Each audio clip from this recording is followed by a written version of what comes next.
지금은 아는 것이 힘이다. 시간입니다.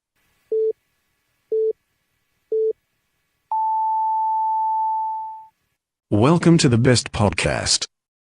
Knowledge is power.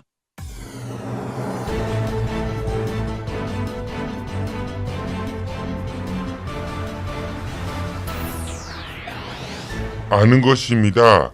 대충 뉴스의 재수없고 브리핑을 시작하겠습니다. 예이 당나란 놈, 제 것을 두고 남의 해 넘실 엿보는 에이 욕심쟁이. 이 말은 극작가 유치진의 희곡 원술랑에 나오는 대사입니다. 신라가 삼국 통일을 위해 끌어들였던 외세인 당나라와의 갈등 국면을 보여주는 대목인데요. 거대한 땅덩어리를 가진 당나라가 사전에 했던 약속도 안 지키고 신라마저 넘보려 한다는 취지로 이해할 수 있을 것 같습니다. 오늘 재수없고 브리핑에서는 유치진의 친일 행적에 대해 말하지 않겠습니다. 또한 신라의 나당연합군 전략에 대해서도 말하지 않겠습니다. 오늘 재수없고 브리핑에서는 원술랑이라는 작품 속 대사 한마디, 예이 당나란 놈, 제 것을 두고 남의 해 넘실 엿보는 예이 욕심쟁이, 이 말에 대해서만 언급하고자 합니다. 국공립 유치원 확대 정책에 반발하고 있는 전국 사립 유치원들이 재정 지원 확대를 요구하며 대규모 집회와 휴업 등의 집단 행동에 나서겠다고 합니다. 이들은 오는 9월 18일에 이어 추석 전주인 25일부터 29일까지 두 차례 휴업을 할 계획이라고 하는데요. 사립유치원들은 모든 어린이는 공립과 사립을 떠나 평등한 정부 지원을 받으며 좋은 환경에서 교육받아야 하지만 사립유치원에 대한 지원이 국공립의 3분의 1 수준에 그쳐 불평등이 심하다고 주장하고 있습니다. 현재 국공립 유치원에서는 원화 1인당 한 달에 98만 원이 지원되는 데 반해 사립 유치원에는 방과후 과정을 포함 29만 원이 지원된다고 합니다. 맞습니다. 모든 아이들은 평등한 정부 지원을 받으며 좋은 환경에서 교육받을 권리가 있습니다. 그런데 그 평등한 권리가 사립 유치원을 통해 이루어져야 한다는 법은 어디에 있는 것일까요? 사립 유치원을 운영하고 계신 분들은 정부나 아니면 주위에서 하기 싫은 걸 억지로 하라고 해서 한 것도 아니고 본인들이 자발적인 선택에 의해서 사립 유치원 사업을 시작했을 텐데, 물론 재정 상황이 열악해서 문을 닫는 사립 유치원을 생각하면 안타까운 마음이 듭니다. 하지만 거대 사립 유치원들의 유아교육시장의 장악으로 인한 시장의 불균형 부분에 대해서도 이야기를 해야 하지 않을까요? 명분은 재정 상태가 어려운 유치원들을 이야기하고 있지만 실제로 그를 통해 누가 더 많은 이익을 얻고 있는지에 대해서도 분명 따져봐야 할 문제인 것 같습니다. 아울러 전부는 아니겠지만 많은 사립유치원 원장님들의 소득 수준과 사립유치원에서 일하고 있는 일반 선생님들의 소득 수준 격차에 대해서도 생각해 봐야 할 것 같습니다. 초등학교, 중학교, 고등학교, 그리고 대학교 선생님들보다 긴 시간의 노동시간을 보내고 있음에도 불구하고 유치원 선생님들의 근무 조건이나 처우 등을 생각해 본다면, 그리고 만약 사립유치원 선생님들의 급여 수준이 일반에 공개된다면 아마 대다수의 국민들은 사립유치원 업계의 이런 행태에 대해 쉽게 납득하지 못할 수도 있을 것입니다. 그리고 1차도 아닌 2차 휴업, 그것도 하루가 아닌 며칠 동안의 휴업을 선언하는 것은 정부를 상대로 하는 것보다 아이들을 유치원에 보내야 하는 부모들에 대한 선전포고로 비춰질 수도 있습니다. 누구를 위해 존재하는 사립유치원인지 정말 궁금합니다. 국공립 유치원이든 사립유치원이든 오직 아이들만을 위한 교육기관이어야 합니다. 오늘의 재석고 브리핑이었습니다. 지금 여러분들의 자동차는 안녕한가요?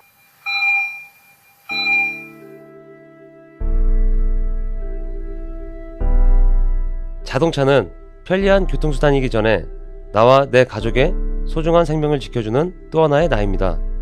자동차 역시 우리들처럼 정기적인 건강관리가 필요하며 아플 경우 치료와 수술이 필요합니다. 나와 내 가족의 소중한 생명 지킴이 내 차의 모든 것을 이제 낭만카닥터 김사부와 상의하세요. 자동차의 돌담병원 북대전 모터스에 오시면 내 차의 모든 것이 편안합니다. 내 차를 위한 엑스레이, CT, MRI 등 최신 장비와 대한민국 최고의 자동차 엔지니어인 저 낭만카닥터 김사부를 만나실 수 있습니다. 북대전 IC에서 테크노밸리 방향 언덕 위의 하얀 집, 정신병원 아닙니다. 이상 여러분들의 자동차 주치 낭만카닥터 김사부였습니다. 빅데이터로 완성한 가장 완벽한 수능 영단어 수빅복화.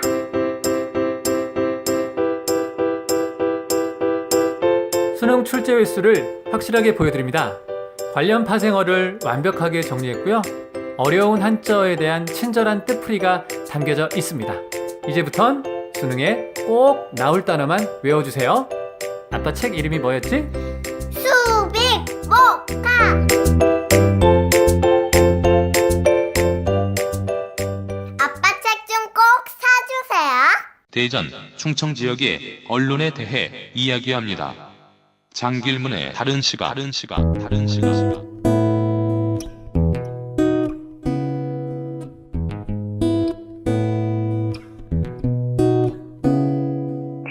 충청 지역의 언론들이 제 역할을 하고 있는지에 대해 다른 시각 장길문 편집국장이 날카로운 비판의 시각으로 말합니다. 지금 카카오톡 플러스 친구에서 아는 것이 힘이다를 친구 추가하시거나 팟빵이나 유튜브, 페이스북에서 아는 것이 힘이다를 검색해주세요.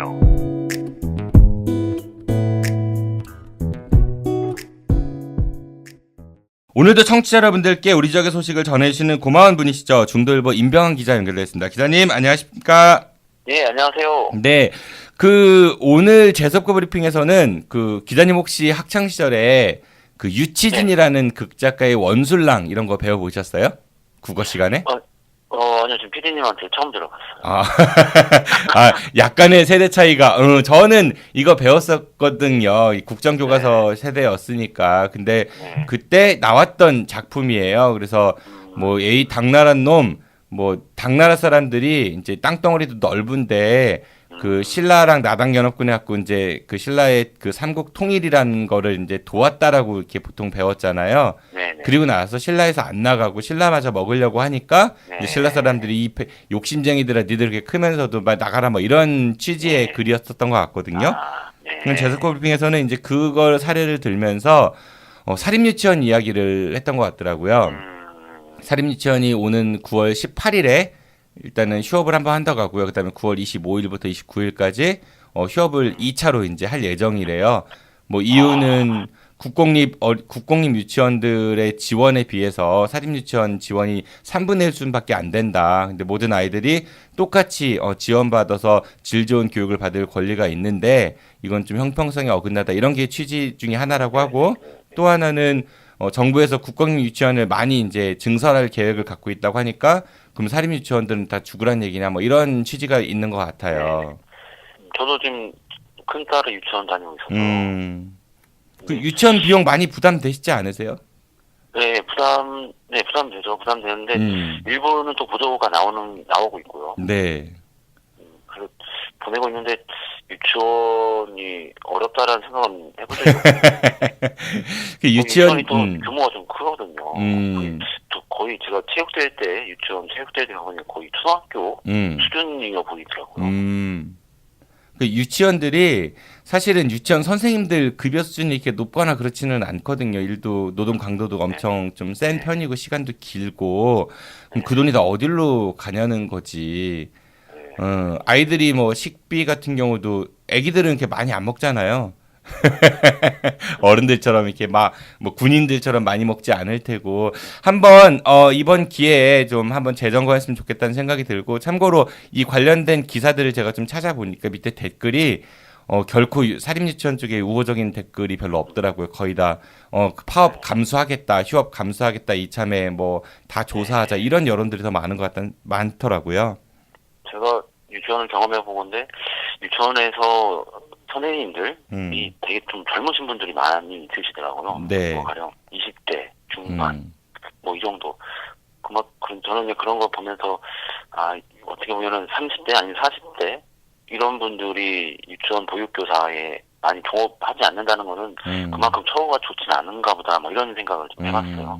뭐 그 나이 그때는 어느 정도 수준의 처우를 바랄 텐데 그때 대우의 현장에 있는 선생님들은 대부분 사회생활 같이 시작하는 분들이 좀 대다수인 것 같아서 그 정도의 처우만 지금 하고 있는가 보다 뭐 이런 생각을 해봤죠. 부디 그 사립유치원이 그 뭐 운영하시는 분들한테는 사업장일 수 있겠지만은 사실 교육기관이잖아요. 사립학교들도 마찬가지고 좀 이번 기회에 그 교육기관에 대해서는 정부가 좀 강력한 철학을 갖고 국민들을 위해서 할 수 있는 일을 곰곰이 생각했으면 좋겠다는 그런 바람을 갖습니다. 이미 정부 재정이 들어간다는 얘기는 그들의 것이 아닌 거잖아요. 공적 영역으로 들어온 거니까.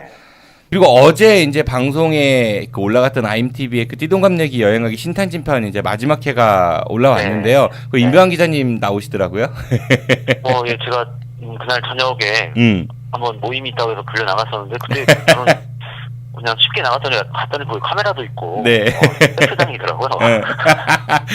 세트장은 아니고 그냥 막걸리 집에서 찍었던 거지. 주변에 있는 분들도 다 이렇게 섭외하신 분들 아닙니다. 그 집 장사 잘 되는 집입니다. 늘 자리가 없는 집인데. 되게 잘생기게 잘 나오셨더라고요. 아직 안 보셨죠? 저는 처음 방송이라고 저를 너무 좀 띄워주신 게 아니라. 네, 조만간 그 주인공을 한번 모시겠습니다. 그래요, 오늘은 어떤 소식 전해주실 건가요? 네, 국내 최초 무기항, 무원조, 무동력 요트로 세계 일주에 성공한 김승진 선장이 지난 1일 또다시 31,700km의 항해를 마치고 당진 외목항에 입항했습니다. 지난해 12월 크로아티아를 출발해 261일 동안 스페인, 콜롬비아, 폴리네시아, 웨스턴 사모아, 일본 등 14개국 26개 항구를 거쳐 고향에 돌아온 셈입니다. 이 뉴스를 소개해 준다고 했을 때 저는 딱 들었던 생각이 이거는 임병환 기자님의 그 로망 기사다라는 생각이 들었어요. 워낙 이제 운동 좋아하시고 뭔가 이렇게 떠나는 거 좋아하시니까. 사심이 많이 들어가죠. 근데 김승진 선장 이분은 유명하신 분인데 요트로 세계 여행의 출발과 도착을 당진 외목항에서 이제 시작해갖고 끝나는 걸로 그런 경우도 있으셨고 저도 이제 많이 들어본 이름이긴 한데 이번 그 여정에는 혼자가 아닌 그 일반인 분들하고도 같이 다녀오셨다면서요? 이번 항해는 국민과 함께 바다를 개척한다는 의미로 회사원, 교사, 은행원 등 다양한 직업을 가진 170여 명이 18개 구간에 탑승해 김 선장과 함께 했다고 합니다. 한국 요트 세계 일주협회에서 신청을 받아 상담을 통해 원하는 구간을 선정할 수 있었다고 합니다. 바다라는 거는 정말 예측할 수 없는, 그러니까 인간의 힘으로는 제어할 수 없는 그런 대자연의 상징과도 같은 존재인데요. 이곳을 바람의 힘만으로도 그 움직이는 배로 수개월을 항해한다는 게 정말 쉽지 않은 것 같습니다. 김승진 선장은 충북 청주가 고향입니다. 고등학교 때 수학여행으로 찾아간 강릉에서 바다를 처음 보고 매력에 빠졌다고 하는데요. 대학에선 그림을 전공했고 졸업 후 일본에서 다큐멘터리 프리랜서 PD로 활약했다고 합니다.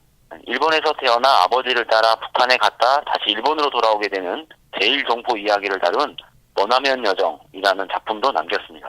일본에서 그 다큐멘터리 PD로 자리 잡았을 것 같은데 왜 요트 항해를 했을까요? 예, 저도 그래서 좀 유익 있게 찾아봤는데요. 한 인터뷰 기사에 따르면 2001년 일본의 한 서점에서 무동력 무정박으로 세계 요트 일주에 성공한 일본인 여행기를 접하면서 요트 세계 일주 꿈을 꿨다고 합니다. 2010년에는 집을 판 돈으로 크로아티아에서 중고 요트를 구매해 본격적으로 항해를 시작했는데 유럽에서 요트를 사서 직접 항해를 통해 한국에 오는데 7개월이 걸렸고 이때 세계 일주에 대한 확신도 가졌다고 합니다. 2014년에는 당진 외목항을 출발해 209일 만에 지구 한 바퀴를 돌아 출발지인 외목항에 입항했습니다. 총 41,900km 남아프리카 최남단 케이프온을 통과한 최초의 한국인이라는 명예도 갖게 됐습니다. 이분 연세도 뭐 60에 가까운 50대 그 중후반이라고 네. 들었는데 그 거친 파도하고 싸우는 요트 항해라고 하니까 그 김 선장이 이제 새로운 도전의 아이콘 뭐 이렇게 부상했다는 느낌이 좀 들기도 하고요. 그가 새로운 환경에서 경험한 것을 누군가에게 보여주기 위해 애쓰지 말고 온전히 느끼는데 노력하려는 당부가 저에겐 좀 의미 있게 다가왔습니다. 앞으로 있을 그 김 선장님의 항해가 더욱더 기대되고 있는 것 같습니다. 기회되면 저도 한번. 저는 바다가 무서워서, 근데 저는 뭐 응원만 할게요. 그리고 또 덧붙여서 이 김 선장 이분 얼마나 행복하시겠어요. 그렇죠. 본인이 하고 싶은 걸 하니까.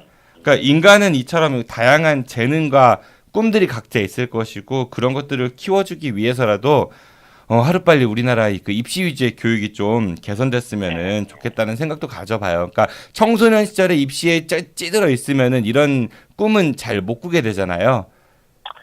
다행히 또 이분은 어떤 출근 시간과 퇴근 시간이 정해진 이런 직업에서 일하는 걸 원치 않는다는 본인의 스타일을 좀 오래전부터 알고 있었나 봐요. 학생 때부터. 그래서 그런 일은 하지 않겠다라고 생각을 해서 어떤 프리랜서 PD를 하셨었고 그때 해외 경험을 많이 하다가 그래서 요트 해외 세계 일주 뭐 이러한 또 책을 경험해 보면서 어떤 모험에 들어가는 계기가 됐죠. 그러니까 이 대한민국의 국민들이 김승진 선장처럼 더 좀 행복해질 수 있도록 자기가 원하는 거 그런 재능과 끼 꿈을 좀 찾을 수 있는 그런 교육 환경이 됐으면 좋겠다라는 그런 바람도 동시에 좀 가져봤습니다. 네, 다음 소식 부탁드리겠습니다.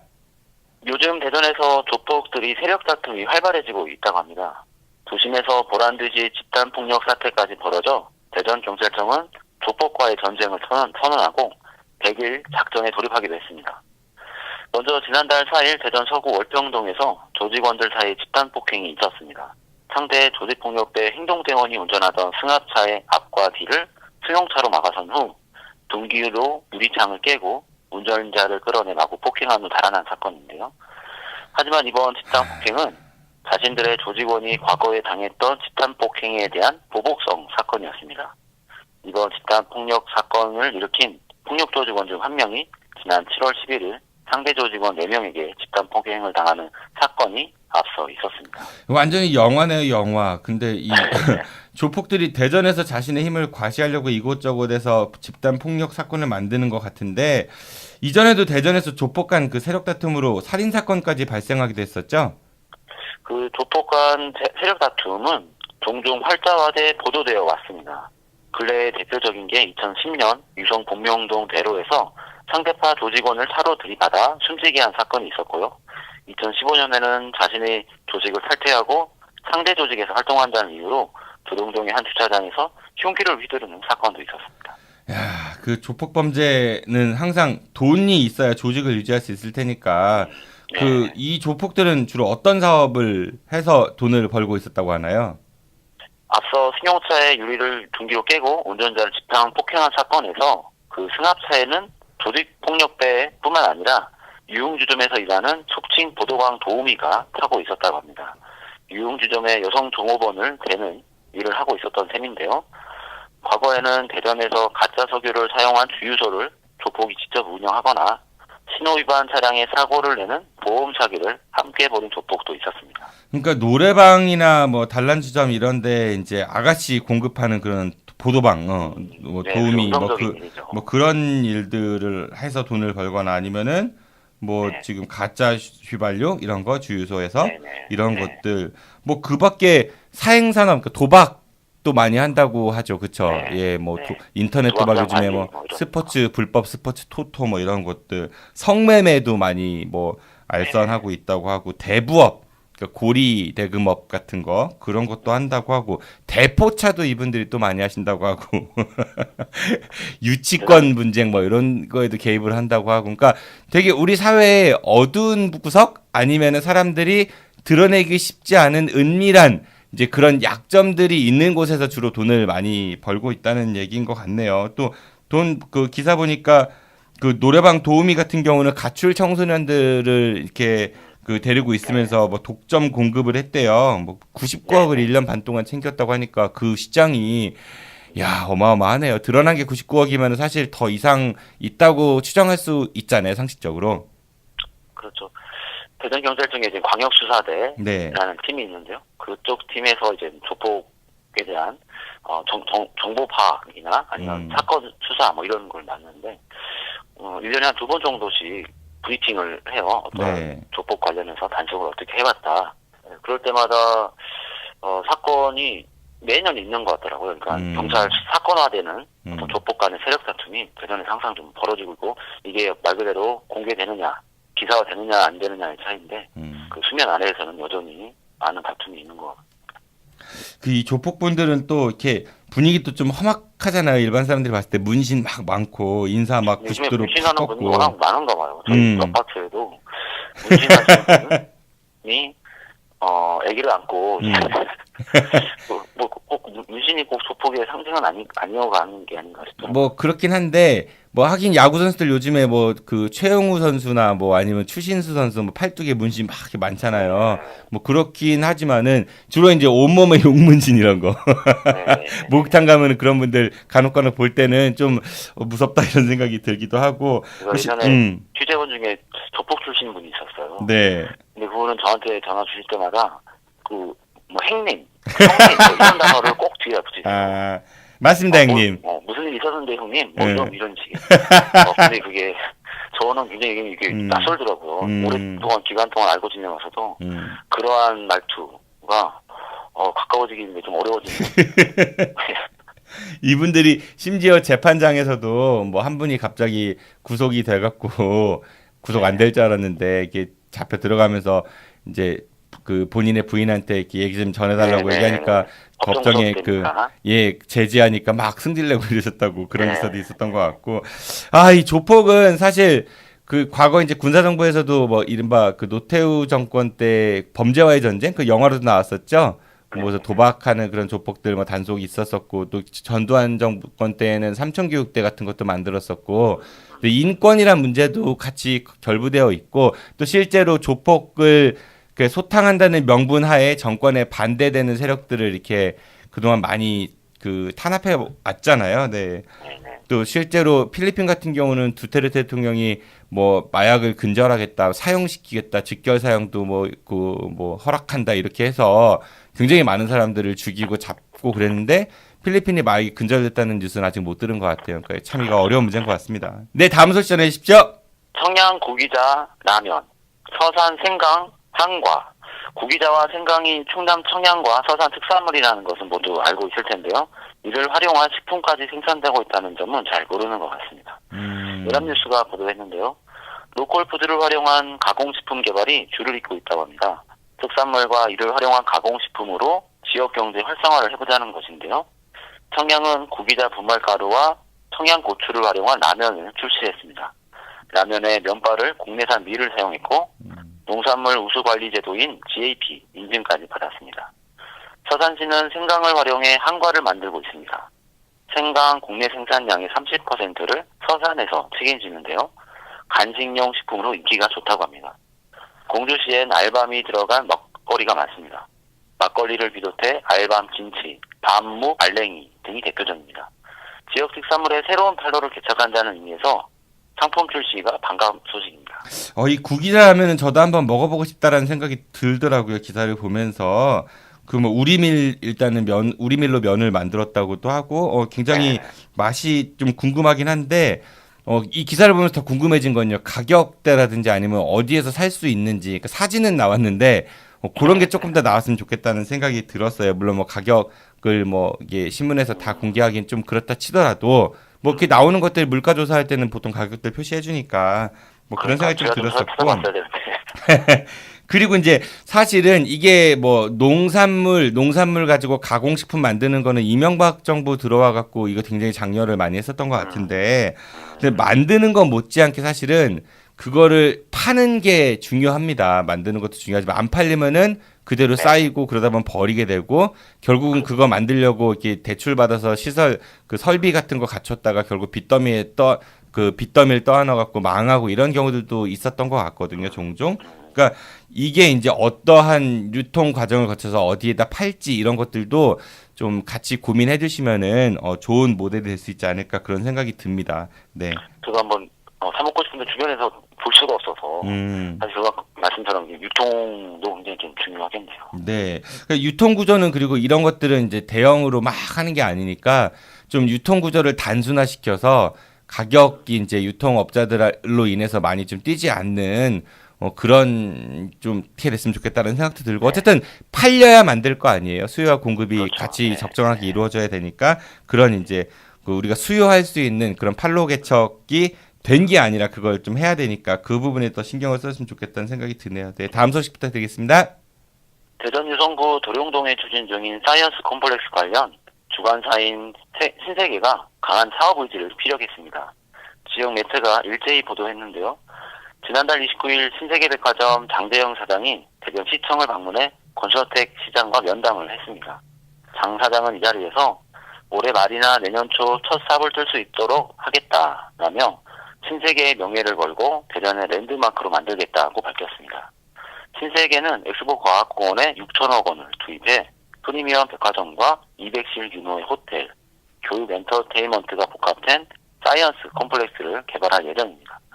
당초 올해 상반기 착공해 2019년 완공할 예정이었으나 설계 변경 등의 이유로 지연되면서 신세계가 사업 의지가 약한 게 아니냐는 지적을 받아왔습니다. 그러나 이번에 신세계백화점 사장이 찾아와 시장과 면담하고 기자들과 만남을 가지면서 사업 추진에 강한 의지를 보였다는 분석입니다.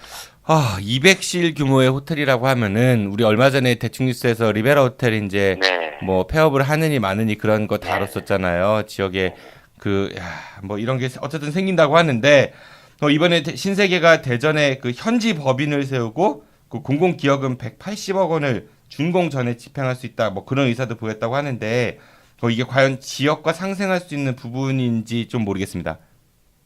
그 신세계는 동대구 복합 한층센터에 백화점을 운영 중인데요.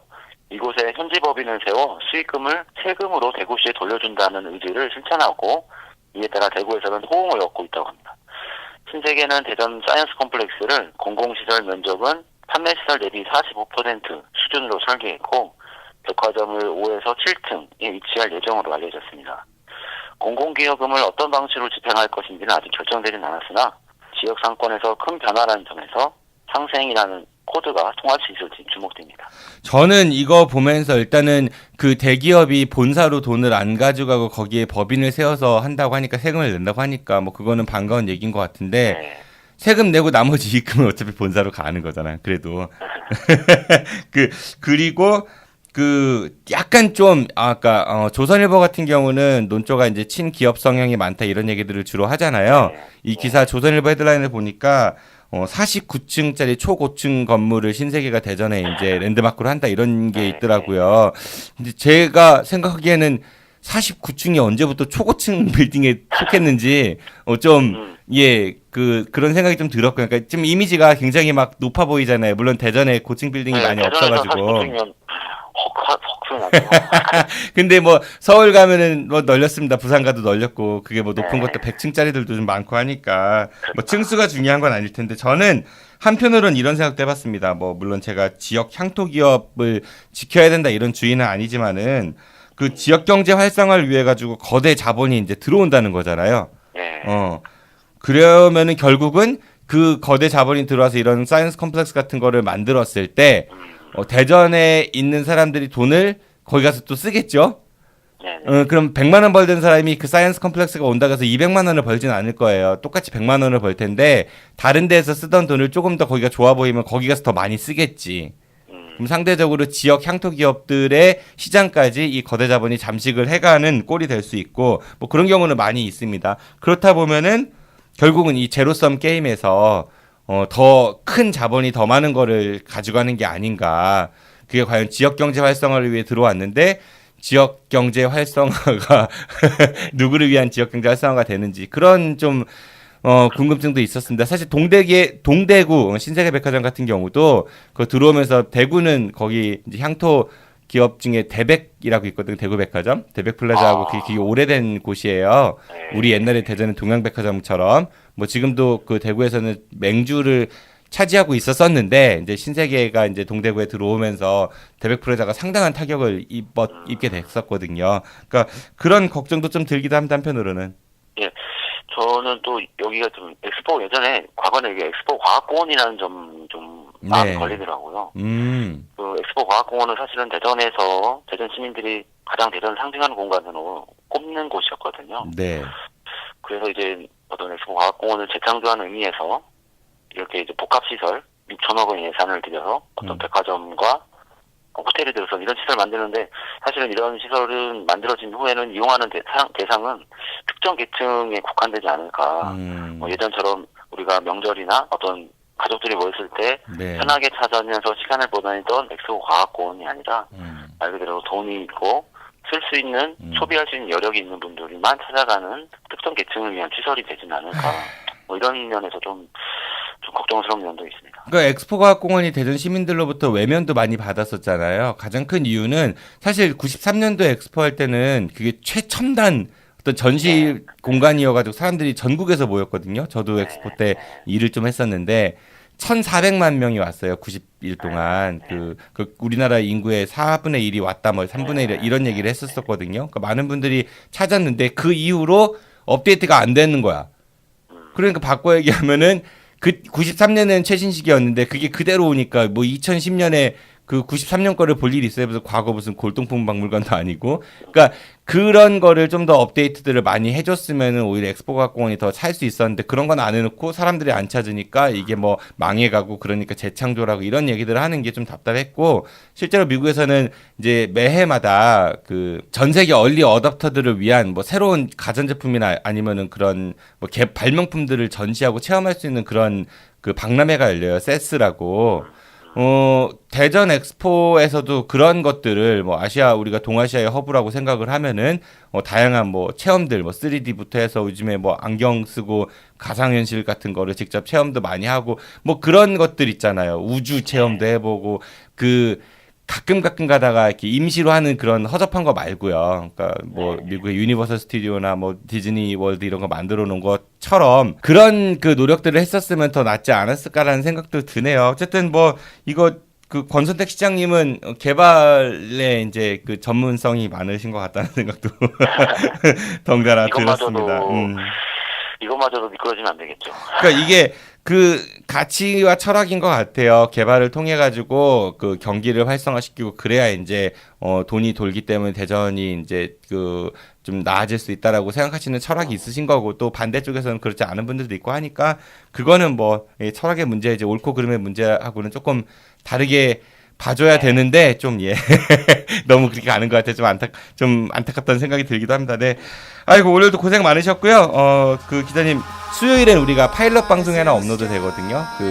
이제 지역의 선거 기간이 다가오면서 좀 저희 청취자분들이 궁금해하실 만한 분들을 간헐적으로 모셔서 파일럿으로 방송을 좀 진행해 보려고 해요. 뭐 제목은 정 PD의 엮인 사람 해가지고 그래서 예 그렇죠. 그래서 이번에 제가 그 최한성 대덕대 교수를 한번 엮어봤어요. 뭐 요즘에 뭐 내년에 교육감 출마를 할 의향이 있다라는 신문 보도들이 많이 나와서 최한성 교수님과 함께 그분이 어떤 사람인지에 대해서 이야기를 나누는 그런 파일럿 프로그램이 이제 수요일에 방송될 예정이니까 우리는 금요일 뉴스로 돌아오겠습니다. 기자님 고생 많으셨습니다. 네, 안녕히 가십시오. 네, 고맙습니다. 지금까지 대충뉴스의 중도일보 임병환 기자였습니다. 내일은 우리 지역의 언론에 대해 이야기해보는 시간이죠. 장길문 국장의 다른 시각이 여러분들을 찾아갈 예정입니다.